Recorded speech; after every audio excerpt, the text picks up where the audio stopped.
Have you ever wondered what's really happening when your teenager spends hours scrolling through their phone? Is social media helping them grow or is it harming their development? Welcome to Teenology, a series dedicated to understanding Indian teenagers and guiding Indian parents through the modern parenting journey. I'm Sridhar Palia, founder of the Brain Behavior Academy. I help teenagers move from problems to progress to prosperity. Today, we are diving deep into the science behind social media and adolescence development in the Indian context. We'll explore both the benefits and the risks, and most importantly, I will share practical strategies that you can use starting today to help your teen navigate the digital world safely. So, let's break this down. First, understand this: the teenage brain is under construction. The impulse control center, that is prefrontal cortex, isn't fully developed until the age of 25. Meanwhile, their emotional center is in overdrive. And this means teens are more sensitive to social rewards and they're more vulnerable to this peer pressure and more affected by comparison. Social media platforms exploit these vulnerabilities like the likes, comments, and this endless scrolling. This isn't blaming your teen. Their brain is literally wired differently right now. Now, here's the good news: social media isn't all that bad. Here's what research shows are genuine benefits: the connection and identity. Now, teens stay connected with their friends and find their communities that share their interests. When teens authentically express themselves online, sharing art, opinion, passions, it helps them actually develop a clearer sense of who they are. And one study, in fact, found that actually increased the well being and self concept clarity. The second is that skills and support. They learn digital literacy, the content creation, and the communication skills. In fact, for isolated teens or those dealing with these challenges, online communities can be a lifeline. Therefore, the point is how they are using it matters more than if they're using it. Now, let's come to the concerning part. And these risks are backed by research, particularly relevant to the Indian context and Indian parents. One is that there is a cognitive decline and academic impact, and this is critical. Research shows that frequent exposure to short term content like reels, they overstimulate the cognitive processes and leading to decreased working memory capacity. There is an impaired cognitive control and the challenges in maintaining the focus. And studies have found that increased scrolling time is negatively associated with a decreased attention span. So, what does this mean practically? Your teen really struggles in all of these factors. They struggle to complete longer assignment of projects. They find it difficult to study for extended period of time. They find it difficult to pay attention in the class. They find it hard to retain whatever they have learned, and they cannot resist procrastination. Now, excessive social media use is often associated with the negative effect of cognitive functions such as the memory, the attention, and the decision making. And this directly impacts their board exam preparation, the competitive exam performance, and their overall academic success. And this is the big problem. Next is the instant gratification problem. The high social media usage is actually associated with a reduced ability to delay gratification. Your teen becomes wired for instant rewards, such as likes, views, this quick entertainment, and this makes them impatient with the task that requires sustained effort. They find difficult to or they're unable to deal with the boredom constructively. They seek shortcuts instead of deep learning. They give up easily when results aren't immediate. Next is the behavior change. You may notice increased rebelliousness, defiance, and irritability in your teens. And this isn't just limited to the teenage attitude, it's partly driven by the dopamine seeking behavior that social media creates. And then there is a mental health challenges. Studies have shown strong links between the heavy social media usage and depression, anxiety, and poor sleep. And there's also increased suicidal thoughts. Girls are particularly hit hard. Then there is a comparison trap. Teens compare their behind the scenes to everyone's highlighted reels, right?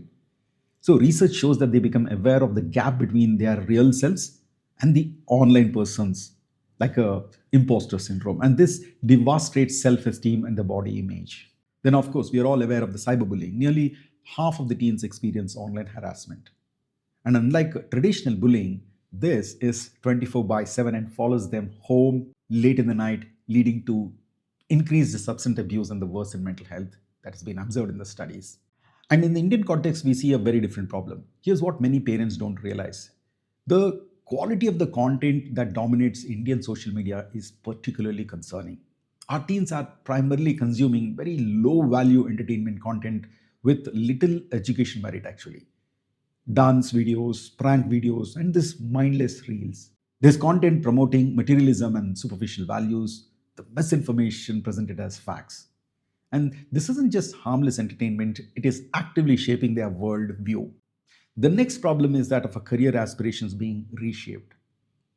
Research in Kerala found that social media is shifting students' career preferences away from the traditional employment towards like becoming more influencers. And studies show that 57% of the Gen Z would pursue influencer career if given a chance, with nearly 30% willing to pay for it. So your teen increasingly sees success as becoming a YouTuber or Instagram influencer, getting quick fame and money.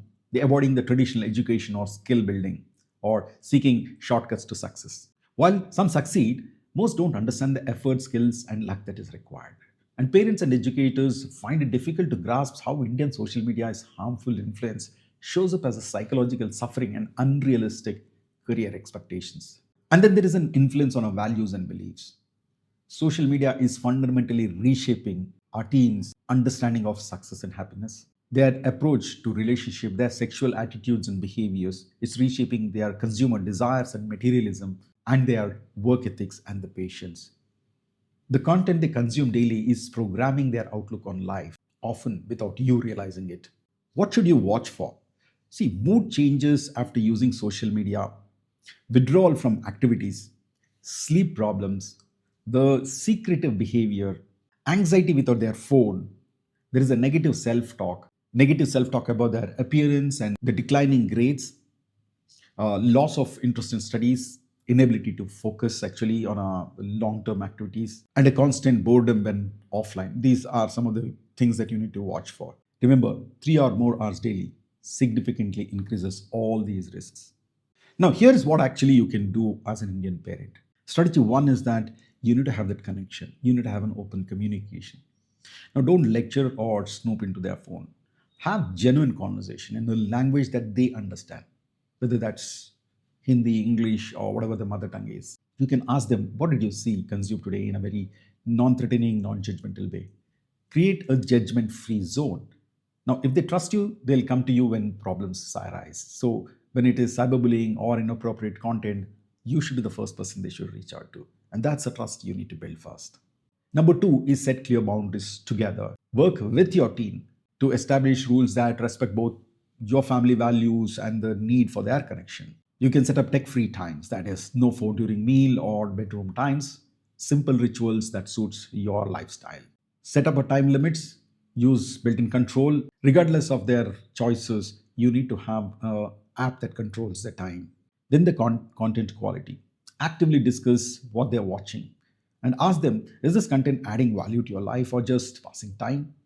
So, how much of the content that really matters to them? These kind of a conversations open opportunities for you to normalize or moderate the kind of content that they are seeing. The key here is make rules together and not to them. You have to be a consultant rather than a manager.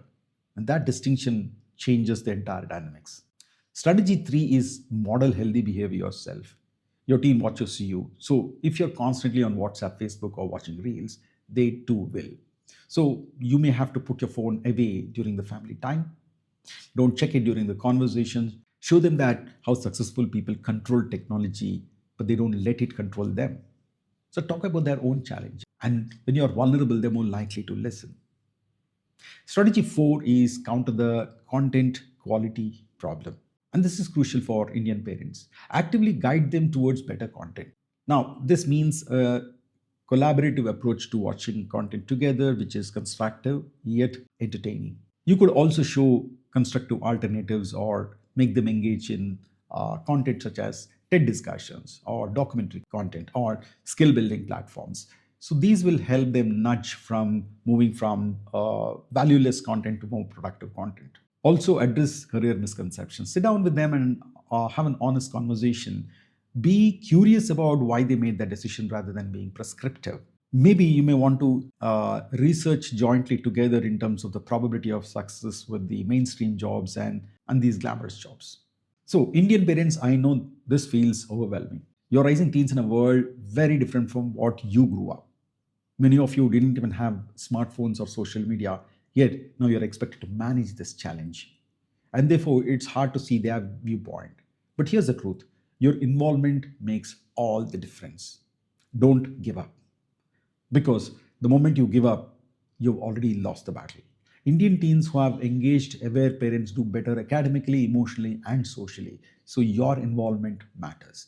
And if you find it difficult to manage yourself, seek help. Seek help with professionals where you would be empowered to be able to manage your teen.